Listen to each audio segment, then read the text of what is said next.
নতুন এক দিগন্তের সূচনা করলো বাংলাদেশ।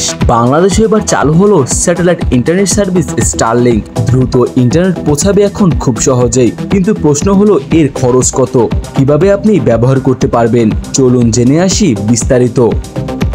স্টারলিংক হলো স্পেস এক্স এর একটি স্যাটেলাইট ইন্টারনেট প্রজেক্ট, যার মালিক হলেন ইলন মাস্ক। পৃথিবীর যে কোনো প্রান্তে হাই স্পিড ইন্টারনেট পৌঁছাতে এটি একটি প্রধান লক্ষ্য। 2025 সালে মে মাসে বাংলাদেশে আনুষ্ঠানিকভাবে স্টারলিংক পরিষেবা চালু হয়। প্রাথমিকভাবে দেশের প্রত্যন্ত অঞ্চল, পাহাড়ি এলাকা এবং সমুদ্রের উপকূলীয় এলাকায় এই চাহিদা বেশি দেখা যাচ্ছে। কিন্তু কথা হলো, স্টারলিংক ব্যবহার করার জন্য কি কি লাগবে এবং তার খরচ কিরকম পড়বে। স্টারলিংক প্রথমে আপনার দরকার হবে স্টারলিংক কিট, যার দাম পড়বে প্রায় 60,000 টাকা প্রথমকালে। মাসিক সাবস্ক্রিপশন ফি রয়েছে প্রায় 12,500 টাকা। ইন্টারনেট স্পিড থাকবে 50 থেকে 250 Mbps পর্যন্ত। স্টারলিংক ব্যবহার করতে হলে আপনাকে প্রথমে স্টারলিংক অফিসিয়াল ওয়েবসাইটে চলে যেতে হবে এবং আপনার নাম ঠিকানা দিয়ে আপনি চেক করবেন আপনার সার্ভিস কি ঠিকানায় চালু আছে কিনা। এরপরে অনলাইনে অর্ডার দেবেন স্টারলিংক কিট।